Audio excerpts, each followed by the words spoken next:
Alright guys, such coming again today. Hope you're doing well and enjoying your day so far. And what a start to the Call of Duty World Championship. We have had the pre-tournament favourites, FaZe and Thieves. That cannot be considered the case any longer. Both in the losers brackets, both with a serious task on their hands if they want to make it through and win the championship as they were favoured to do. Who's the favourites now? OpTic Texas, Miami Heretics, among potentially others in the winners bracket today. Dashy says after their series against FaZe, yeah, great job Drazah and FaZe. You beat us all season long, but when it mattered at the World Championship, that once again became a very different story. What's going to happen today? Very much enjoyed your thoughts on the comments. Hit the like button if you enjoy. Subscribe if you're new as always. I greatly appreciate it. Big thanks to PrizePicks as well, supporting the content this weekend. If you want to get involved in Daily Fantasy, they've got plenty more than less than on the KD side. I know that Scrappy's been turning heads. Is he a World Championship fraud? Mercury's turned up to 1.45 in his debut as well. If you want to get involved, link in the description below. Download the app, use code Breaking Points to claim $50 in your first $5 pick. Play responsibly, of course, as ever if you choose to do so. And let's talk about the World Championship drama, because here we go, baby. The pit, the World Challengers for the Championship, or the Challenger side,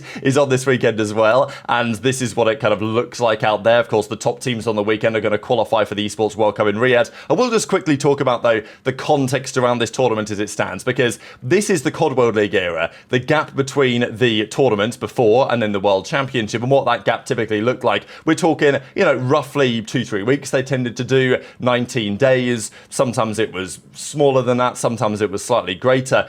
And over the last few years in the COD League, it's not been drastically different until this year, really. I mean, you know, COD League Championship this year, 32 days between the final tournament and the World Championship is longer than we have ever had before, which is not a good thing. I think they should have considered other approaches in terms of bridging that gap, let's say. But it has made for an interesting tournament. Now we are finally here. Some of these teams have spent those 32 days grinding hard, and we've had no idea what that looks like behind the scenes, apart from Shotzzy coming out of the podcast and saying that we're frying in scrims, and we've heard that before. But yesterday felt like a slight bit of a corner turn, let's say, in that regard. Attach, though, was looking at the World Championship and said, you know, I refuse to believe what I'm watching as COD champs. And there was lots of, you know, similar discussion to this. Even the fact that, like, Attach was not going to be there as a competitor, right, because his team didn't qualify, but also at the end of the year, he called it a day, right? Decided to step away from the scene. Cloud9 made those changes that they did. So, you know, Attach could well have attended as a fan, right? And maybe that would be expected for many World Championships, but this year that's not really happening. And not to say that Toronto haven't done a brilliant job running the event. It feels like the venue setup is fantastic. Everything they've got going on there, I know that Benjo was talking about it yesterday, was really promising. But equally, for fans wanting to attend, it's like, okay, if I'm going to go to an event for 4 days, especially if I'm going to turn up on the Thursday as well, and I think this is why hopefully as the weekend goes on we start to see a bit more of a packed house there, certainly when we get to the weekend, Saturday, Sunday, because I imagine there's plenty of people that were like, you know what, I'll turn up on the final couple of days, but not necessarily for the Thursday, because if I turn up Thursday, what am I going to do for the rest of the weekend? I know that Toronto are running like a shuttle bus service from downtown Toronto over here, which, you know, makes sense, and it's probably more cost effective than running the event in downtown Toronto. And I'm not saying that we would have maybe got the same crowd we did in Dallas last year. So in Allen, Texas for the World Championship last year, we basically had a packed full house, 6,000 attendees. I think it's probably the biggest crowds we've ever had for a COD esports event. That was last year's World Championship, and, you know, it couldn't have been any better than that. Texas OpTic won, it was insane. I'm not sure they would have been able to fill the same size of crowd up in Toronto anyway, but it certainly would have been better, right? So I think that's the point, and Benjay was saying like how lit this event would have been in, you know, the heart of a city, let's say, whether it was at the Matinee or somewhere else, right, where they ran the Toronto events before. I understand why they wanted to go somewhere else, because, you know, to have a bigger capacity, and maybe when they look at the numbers, it will actually make sense at the end of this event. So maybe on some level they've made a good decision, but it's just, you know, it doesn't look like that from the outside. And, you know, there's, as I said the other day, I was very close to going to this event, and if it had have been, like, there was a few reasons that kind of weighed up one way or the other. And in the end, you know, had the location been stronger, it would have been a stronger pull, let's say. So definitely some things to think about, but, you know, I'm sure that it's going to be still a phenomenal weekend of Call of Duty, because the way these storylines are aligning is difficult to really put a finger on. And we're going to start right about here. As Scump says, 3-0 to start, champs. Sure, no problem at all. We'll take down FaZe in the first round and just outplay them completely for the entire series from start to finish. This was, look, I thought that OpTic could win this series. We predicted it on the Dope Check show that this was a very realistic possibility that they do this, but it was still unexpected the fashion in which that they won, right? Like, yeah, OpTic, they won the World Championship last year. This year, for various reasons, they have a very different team indeed. And, you know, not exactly a better team, of course, than the team that won last year's World Championship, but compared to how good that World Championship winning team was this season, this is undeniably the best OpTic team they've put together. And frankly, Huke and Merc, as of late, have been these guys' best players. Huke's been next level. I think the second part of this season, he's been really impressed me, and Mercury is completely different gravy. The fact that this guy was stuck down there in challenges and nobody was going to sign him if not for the Beans visa issue is still mind-blowing to me on some level. Karma was talking about it as well, the work that they'd been putting in behind the scenes with Merc over the last couple of weeks, and you know, I like the way that Karma talked about it here, the approach they've taken in recent weeks, because at the end of the day, when you do very well, you win the most recent major championship, the likes of Thieves. You got a month off, everyone's coming at your neck, everyone's watching your VOD. It does become very difficult to go back to back. We have, of course, seen historically the teams that do very well at the penultimate major, at least the event before champs, they go on to win it at a pretty high frequency because they're so well prepared and typically the best team in the game. But after 4 weeks off, it can be a very different story. And it seems like OpTic, we've always said this, right? Like, clearly the talent was always there. And Mercules looks like not only one of the straightest shooters in the league right now, but also one of the smartest players, which is certainly something to say about a guy who's come into this league what feels like only a few weeks ago. OpTic win the series, but it wasn't exactly, clear cut as far as Dashy's concerned, because after going up 2-1, Dashy thought they won it. He looks over and was looking Mercules in the eyes and wondering why this guy isn't standing up and celebrating. And then Dashy realizes, actually, hang on a second, we're here, lads. We've got another round on the board. Shotzzy thought that was pretty funny. I know that Hex on the Scum Watch Party was like trying to play it down, but oh no, Dashy definitely didn't think that, because obviously when anything like that happens, you're starting to fear about the potential reverse sweep or whatever that could come through as a result, right? I mean, that would have been definitely a storyline of all time, and then eventually Dashy does get the win. It's pretty rare that you see Dashy stand up and talk a load of trash. I think he wanted this win really badly, and for very good reason, right? Like, Drazah's been running them all year and beat them most times in the season, online or on land so far. But of course, at the end of the day, this is the World Championship, right? And, you know, someone said 3-0'd when it mattered, ... And I think you know what I'm referring to there. Huke was buzzing with the result, understandably as well, beating FaZe in front of the crowd that they had. And Dashy was behind the stage as well, kind of explaining what happened from his perspective. Stood up, he was getting really hyped. You looked to his right and was like, lads, why are you not giving me the gas that we just won this series and just threw FaZe round 1? But obviously it was a different story, and we'll see what Dashy had to tweet about this in a second, because I thought it was a pretty interesting one, to be fair. But these were the numbers, right? I mean, Drazah 0.65, Simp 0.73. Not to say that FaZe are dead and buried yet, but it must be said that there is a trend now, and look, who knows how the rest of the tournament is going to go. FaZe may make a crazy losers run and still win the whole thing. I wouldn't rule them out. I mean, right now, I know that there's some people that would say, well, FaZe and Thieves are still a level above. They just got caught off round 1. Teams have put in a month of practice, but one of those teams is still going to win at a high frequency.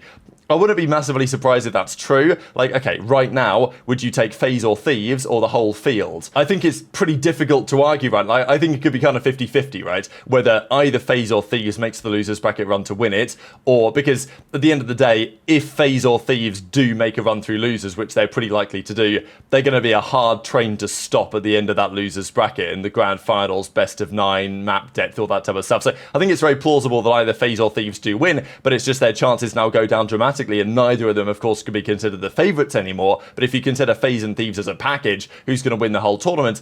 You know, they're still in the conversation, obviously. And we know that FaZe can play a hell of a lot better than this. But it's got to be said, right? FaZe here, they looked really good. The last, couple of months, at least, they were respectable. They weren't necessarily winning the events when Thieves took over, but they were still very close. Looked like the second best team by a country mile, really, compared to the rest of the competition. But again, they turn up to the World Championship. Last year, they were top 6 at champs. The first 4 years of Simp's career, he was in the grand final every time at the World Championship. 1-2, lost 2. the last couple of years, that's not been the case. Simp's trying to get back to the grand finals, not his best series to kick off the tournament by any means. And, you know, the idea of, oh, they were caught off guard by first round a month break, it's like, okay, great, but it's not like OpTic are magically going to regress, right? Like, they've put in a month of work, they've clearly got a lot better. It's not like these teams haven't been putting in an absolute shift going into this World Championship. And the last time that OpTic 3-0'd FaZe was Modern Warfare 2. Major 4, Modern Warfare 2, 795 days ago. That was the team then, with Huke on the team. Actually, a pretty similar roster. It was the minus Ghosty plus Mercury's edition that we've got on the present day, and that seems to be the difference maker today. And as Dashy says, it's just FaZe at champs. Ultra Drazah, right? So this is quite the treat. I know that Dashy really enjoyed that win. We got Octane and, well, say, methods in the replies here. But the idea that maybe FaZe at champs aren't quite the same beast, that they start the season kind of strong, and then when they get to the big tournament at the end of the year, it's not quite the same story. You know, FaZe have a lot of pressure on them now, because last year they bombed out top 6 at champs, and then they won the World Cup. This year, if they bomb out top 6, top 8, but top 6, presumably top 4, whatever it is, they bomb out at champs without making it to the Sunday, for sure. Then, you know, does the World Cup save them again as a roster? That's a question that is worth pondering on. But, of course, there are plenty of other matches as well. We'll see how things go in a second. As Dashy also went on to say, I was mind-blown when no one actually went up and got hyped with me. Bruce thought they won 4-0, says Hitch. And, you know, Bra's mind-blown when no one actually stood up and got hyped.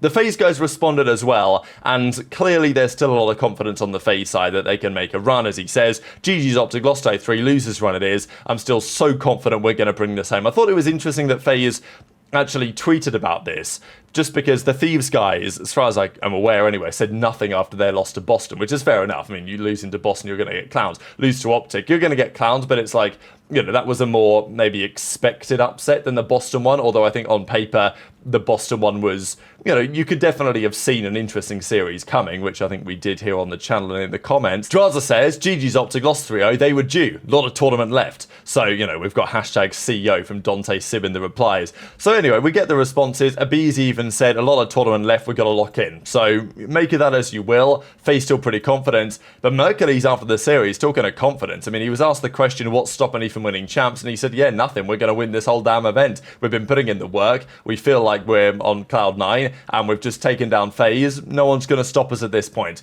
This is the way the bracket looks now for the rest of the tournament, and what a bracket it is. It's pretty funny, right? We talked about this on the Dope Trick show the other day when we were doing our bracket pick'ems, that a perfect bracket pick'em, so perfect series and perfect map count, used to give you 10 grand. That, well, they used to give it 100 grand. I think it was 100 grand, the prize pool. They dropped that to 10 grand this year. I don't think they ever gave that money away, because I don't think anyone has ever got a perfect bracket, because it's so difficult to get a perfect bracket with the map counts and everything perfect through the entire tournament. It's basically never going to happen. And I was saying on the show that they could give away $1 billion and still no one would get it. And guess what? After the first day of the tournament, 0 people have a perfect bracket any longer. And for very good reason, right? Because look at the results as they came through. An OpTic 3-0, a Boston 3-2. But what a bracket it creates. OpTic Ultra, we could have potentially seen. But Boston Heretics on the upper side is mega. And the Boston Heretics winner guarantees themselves top 3. OpTic Ultra guarantees themselves top 3. And then look at that losers bracket and the run that these guys are going to have to make. So these are the 4 games of the day. They start in losers. So it goes Surge Thieves, FaZe Ravens, Heretics Boston, and then OpTic Ultra. So again, OpTic close out the day. Final game, which I'm sure they would be expecting. But equally, they won it yesterday emphatically, so I don't think they'll be too mad about the schedule. Thieves Surge though, right? Rematch of the Major 3 Grand Finals. Like, Surge looked pretty good against Miami for a little while yesterday. They could put up a fight. I think the Thieves are going to take it, but that's a difficult first round game against a team in Surge that has been pretty solid this season. FaZe Ravens is not going to be competitive, I wouldn't expect. But on the upper side, things get real tasty, right? Boston Heretics is actually a fascinating series. I think Miami are the favourites. I think they'll win. Unfortunately with Boston, I have seen this before. As much as I like this Boston team and I've been high on them most of the year, you know, Major 4 was obviously a bit of a disaster for them, but I've been pretty optimistic about this team mostly. It's just, they've shown me this before where they win a big series, they turn up to winners round 2, they lose, and then they lose again and they bomb out top 6. You know, I can see it happening. I'd like it not to happen, but I could see it happening. But Heretics are the favourites here at the end of the day, and they looked very strong in all the modes yesterday, and it just feels like Boston match up real well against Thieves. Not so sure against Heretics, but I think it could be competitive. Again, the search and destroy for Boston was looking so strong. This series is not far off a 50-50 to me. And then OpTic Ultra, it's the Mercury's Bowl. But the last 2 times that OpTic have played Ultra, they've 3-0-3-1'd them. So I don't really expect that to change. And you've got to think that OpTic are going to capitalise on their momentum. It's not like Ultra were clean yesterday against the Ravens, right? So, yeah, what a tournament we have on our hands. 4 matches today, then 5 matches tomorrow. 1, 2, 3, 4, 5. And then, of course, the World Championship Grand Finals on the Sunday. So very much enjoyed to your thoughts on all of this stuff in the comments. Hit the like button if you enjoyed. Subscribe if you're new. Take care. And I'll see you next time. Back. I literally shot back. Let's fucking go. Look over. They're all sitting down, like taking a sip of water, all this shit. The crowd is kind of quiet, and I'm looking. My chair's all the way in the fucking. It's basically in the stands. That's how far it is. I'm like, it's fucking. I'm like, yo, let's fucking get. I'm like, oh, we didn't win. I was like, oh shit. And I'm like, what do we do? What are we doing? Has teamwork naturally just kind of been implemented, bringing Merc onto the team, or is that something you've had to also coach in and kind of push him through and the rest of the team to work out this new dynamic? Yeah, so the teamwork did come naturally. I think once we got Mason on the roster and we got some time under our belts, that like made it work itself. But it's not to say we didn't have to put in time. Like this past month has been every day, extra sets. We've been really doing everything to make sure, you know, no matter the situation, we know what's going on as a team. And you know, in matches, sometimes you know you're going to be in hard situations, and you can't always prepare for that. But just so that you know, we got all the guys on the same mindset, same idea for pretty much every situation you know that could arise. And I mean, we've done everything we can. Now we just have to come out and execute.